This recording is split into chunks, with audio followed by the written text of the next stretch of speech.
Setelah sebelumnya kita mempelajari mengenai beberapa dasar ya, mengenai ada operasi biner atau sifat tertutup ya dalam suatu himpunan, lalu ada sifat asosiatif, sifat komutatif, elemen netral atau identitas, dan elemen inverse. Nah, pada kali ini kita akan mencoba semacam mendefinisikan sebuah struktur. Seperti apa teknisnya atau seperti apa pemikirannya, kita coba perhatikan ya sampai akhir nanti. Oke, yang pertama diberikan himpunan G gitu ya yang tidak kosong. Seperti biasa, di bagian awal adalah kita harus mempunyai himpunannya dulu. Setelah himpunan apa? Kemudian ada operasi. Oke, nah di sini agak spesial karena kita akan membuatnya secara umum dulu. Jadi operasinya operasi star dan operasi star itu bukan biner, gitu ya. Jadi kalau saya punya G tidak sama dengan kosong dan operasi star ya yang memenuhi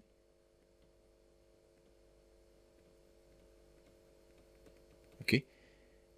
Saya namakan A1 ya. A1 berarti aksioma 1 yang memenuhi aksioma pertama itu adalah sifat tertutup.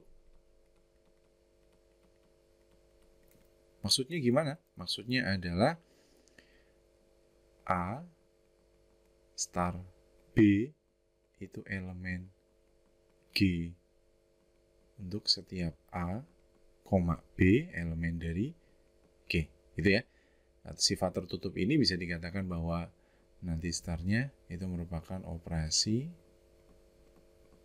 biner. Kemudian aksioma yang kedua adalah sifatnya asosiatif. Asosiatif itu gimana? Berarti ketika saya punya A star B star C itu akan sama dengan A star B star C. Kita tuliskan lengkap ya.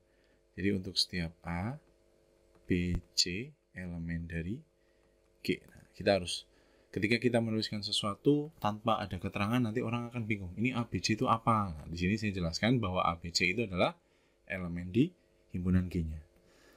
Kemudian aksioma yang ketiga ada yang namanya elemen. Saya tulis elemen netral saja ya. Elemen netral. Elemen netral berarti apa? Definisinya ya. Definisinya adalah terdapat E elemen dari G sedemikian sehingga untuk setiap A elemen G di sini berlaku apa yuk? Masih ingat nggak? Berlaku bahwa E star A sama dengan A star E sama dengan apa? A ya. Kemudian aksioma yang keempat ada yang namanya elemen inverse. Inverse ya. Inverse berarti untuk setiap A elemen dari G itu ya terdapat min A elemen dari G juga sedemikian sehingga berlaku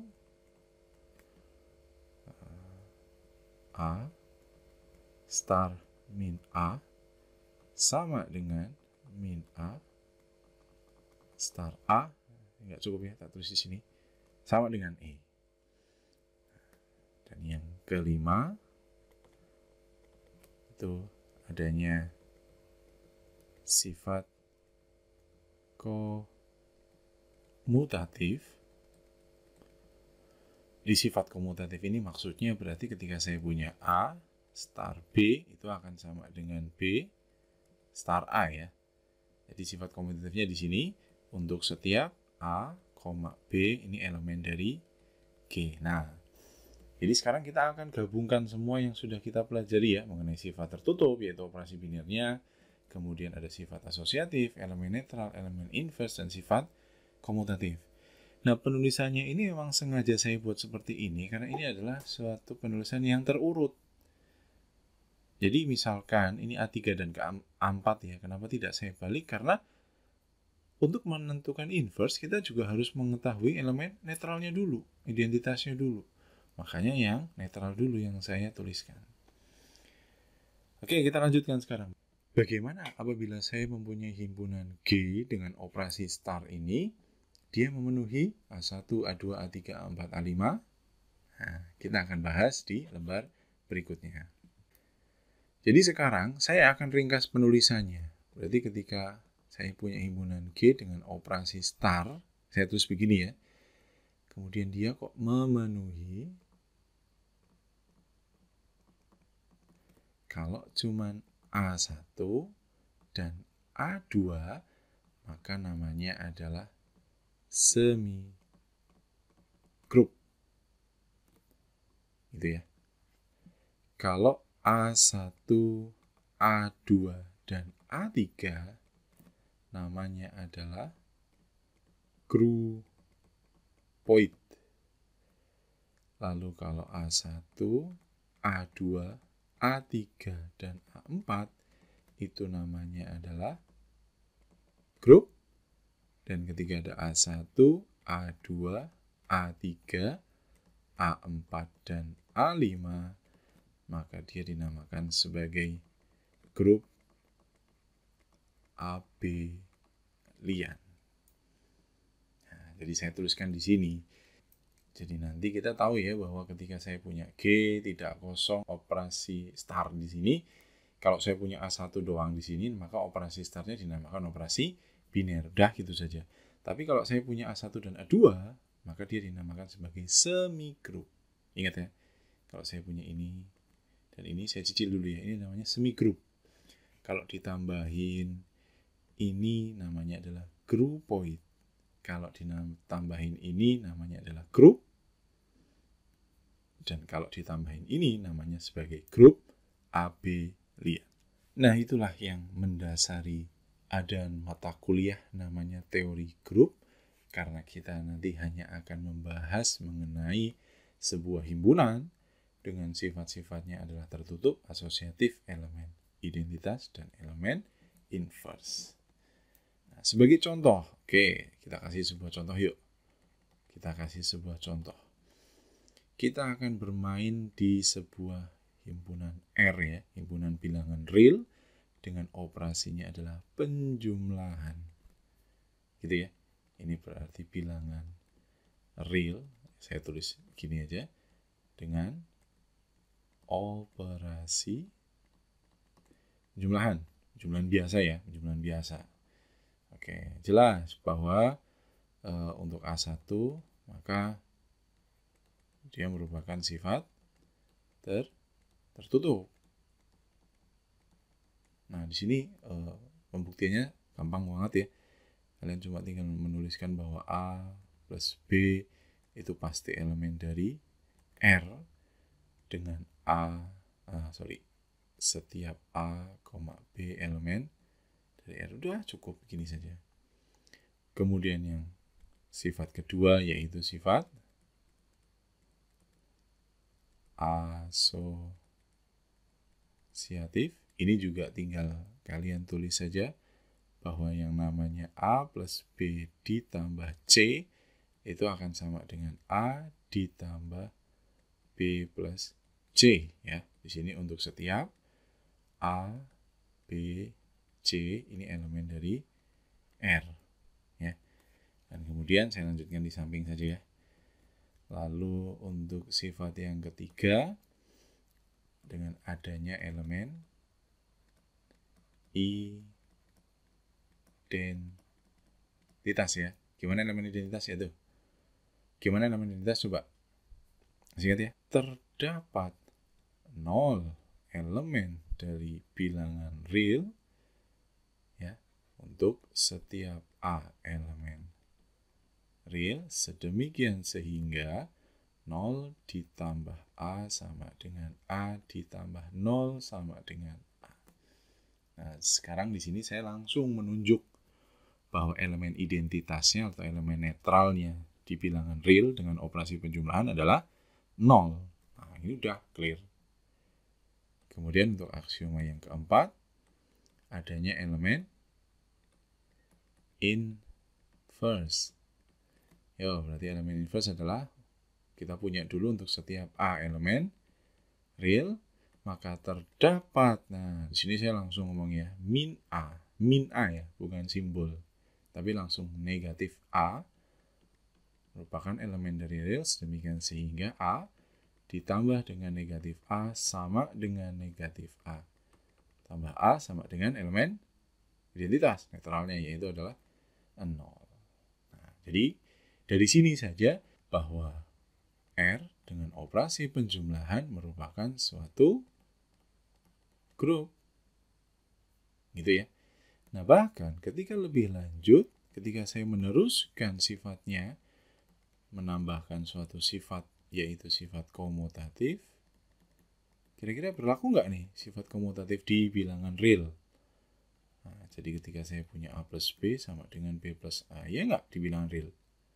Ya, jelas. Berarti untuk setiap A, B elemen bilangan real. Nah, makanya di sini R plus nggak cuma grup, tapi ternyata dia merupakan grup yang komutatif.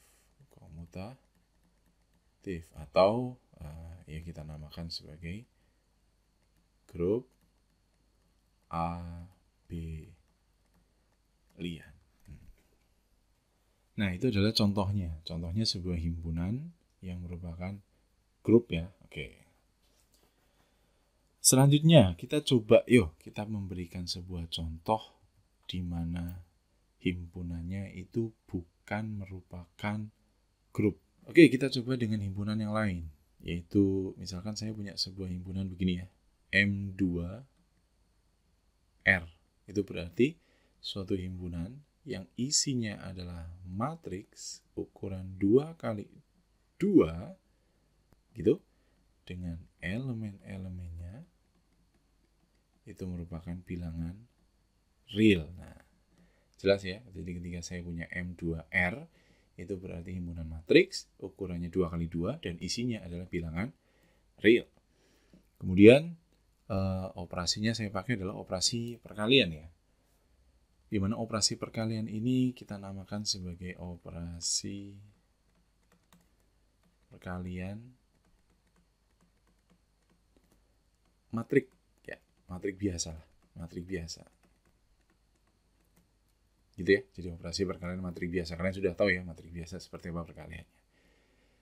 Nah, sekarang akan kita buktikan apakah ketika saya punya M2R gitu dengan operasi perkalian merupakan grup abelian. Saya langsung ke terakhirnya saja ya. Apa termasuk grup abelian? Di sini kita cek mulai dari statement pertama. Sepertinya aman ya. Jadi kalau saya mengalihkan matriks 2 kali 2 ya hasilnya adalah 2 kali 2. Oke, berarti sifat tertutupnya bisa dibilang clear ya. Kemudian yang kedua adalah sifat asosiatif. Nah, sifat asosiatif juga saya rasa clear di sini. Kemudian yang ketiga adalah adanya elemen netral. Nah, kira-kira kalau matriks, maka elemen netralnya harus berupa matriks juga kan? Apa yuk yang kira-kira ketika saya punya sembarang matriks dikalikan matriks E, hasilnya adalah sembarang matriks. Maka apa elemen netralnya? Elemen netralnya adalah I, betul. Jadi merupakan elemen identitas. Gini ya. Kemudian yang keempat adalah mengenai elemen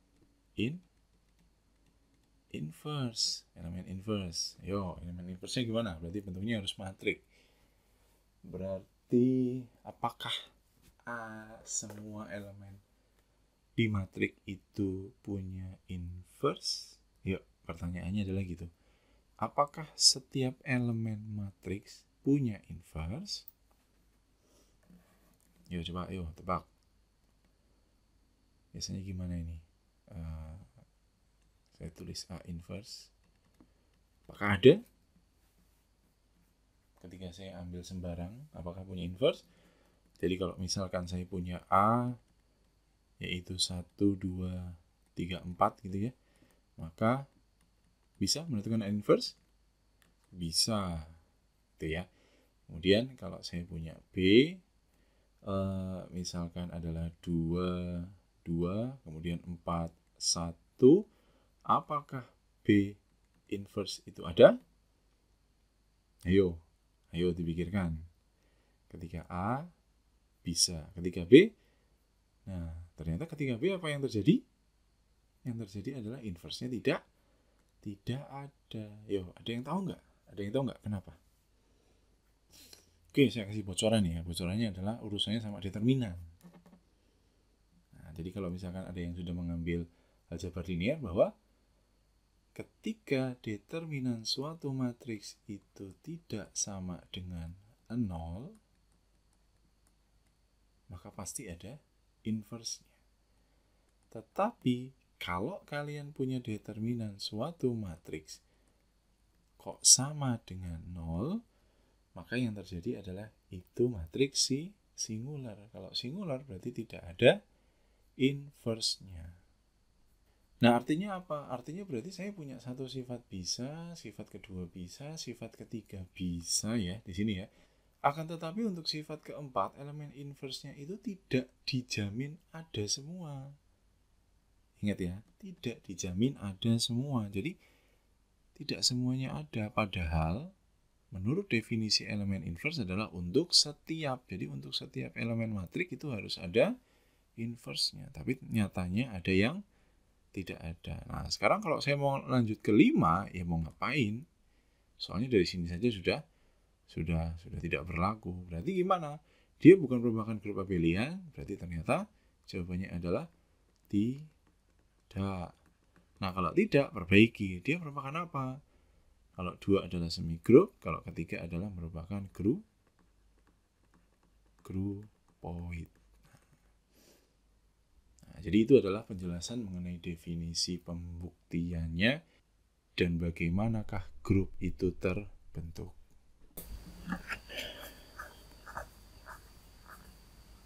Misalkan ada sebuah himpunan G, isinya itu adalah huruf E, A, B, C. Dengan operasinya adalah perkalian seperti dilihat di layar ya. Nah, di sini definisi perkaliannya itu dituliskan dalam suatu tabel. Jadi di tabel ini kita bisa mengetahui semua kemungkinannya apabila elemen-elemen ini dioperasikan dengan perkalian ya. Contoh, misalkan di sini kalau E ketemu E, jawabannya E. E ketemu A, jawabannya adalah A. E ketemu B, jawabannya adalah B, gitu ya. Jadi seringkali penulisan operasinya ini, karena operasinya itu sulit untuk didefinisikan secara numerik misalkan, apabila anggotanya begini kan ya, maka kita boleh menuliskannya dalam bentuk tabel seperti ini. Dan pada beberapa literatur, tabel ini dinamakan sebagai tabel Cayley. Tabel Cayley menjadi salah satu alternatif dalam penulisan definisi dari operasi. Oke, sekarang saya punya himpunan, saya punya operasi. Ini maksudnya berarti operasi. Kemudian kita cek, apakah himpunan dan operasi ini, atau saya tuliskan apakah G dengan operasi kalinya di sini merupakan apa ya? Grup atau grup abelian atau apapun ya. Oh, yuk kita cek ya. Kita mulai buktikan dari aksioma yang pertama dulu. A1 dulu ya. Kita lihat aksioma pertama adalah dia dinamakan sebagai sifat tertutup. Iya atau tidak? Sifat tertutup itu maksudnya berarti, saya pisahkan dulu ya. Jadi kita fokuskan di di sini ya. Di sini. Karena ini adalah elemen-elemen pengalinya ya, dan ini hasilnya. Sifat tertutup itu mengatakan bahwa apabila mengambil sembarang elemen di himpunan G, maka kalau dioperasikan hasilnya berada dalam G juga. Nah, cara ngeceknya adalah kalian lihat di sini, apakah semua ini ada yang lain selain E, A, B, C? E, A, B, C, ada E, A, B, C, ada E, A, B, C, E, A, B, C. Nah, karena semuanya adalah E, A, B, C, maka sifat tertutupnya pasti terpenuhi. Kemudian, yang kedua adalah sifat asosiatif. Kadang-kadang sifat asosiatif ini menjadi minor, jadi istilahnya tidak perlu dibuktikan lah, tidak perlu dibuktikan terlalu detail ya. Jadi saya anggap di sini saya terlewati dulu ya. Nah, yang harus kita cek adalah apakah ada yang namanya elemen netral. Yuk, elemen netral. Gimana sih elemen netral? Jadi saya harus mencari simbolnya E ya, tapi di sini saya takutnya rancu dengan E ini ya. Jadi kita nggak tahu nanti. Suatu elemen dikatakan netral apabila ada sembarang elemen dioperasikan dengan dirinya, maka hasilnya adalah sembarang elemen tersebut. Dan cara mengeceknya adalah di tabel Kelly itu ada yang sama nih. Ini E ketemu E, A ketemu A, B ketemu B, C ketemu C. Jadi artinya tuh kalau E dioperasikan dengan E hasilnya E. A dioperasikan dengan E hasilnya A. Nah, lihat ya. B dikasihkan dengan E hasilnya B. No, berarti apabila ada hal seperti ini dan seperti ini, ya, maka bisa dikatakan bahwa E itu adalah elemen netral. Nah, ada E. Gitu ya. Jadi ketika menemukan yang kanan, kiri, dan atas bawahnya ini sama dengan apa yang ditulis di elemen sini, maka bisa dipastikan itu adalah elemen netralnya. Dan yang keempat, apakah ada elemen inverse-nya? Gitu. Elemen inverse ada atau tidak? Kalau elemen inverse itu harus dicari satu ya. Jadi ketika saya punya A, kan ada A, ada B, ada C, dan ada E gitu ya. Kita coba yuk lihat A, B, C, atau E. Elemen inverse-nya apa? Caranya adalah kalau A, kita cek di bawah atau di sebelah kanannya yang hasilnya adalah E. Nah, karena netralnya adalah E. Nah, di sini untuk A, itu ini ya, E-nya ya. Nah, kalau gitu berarti inverse-nya A adalah C.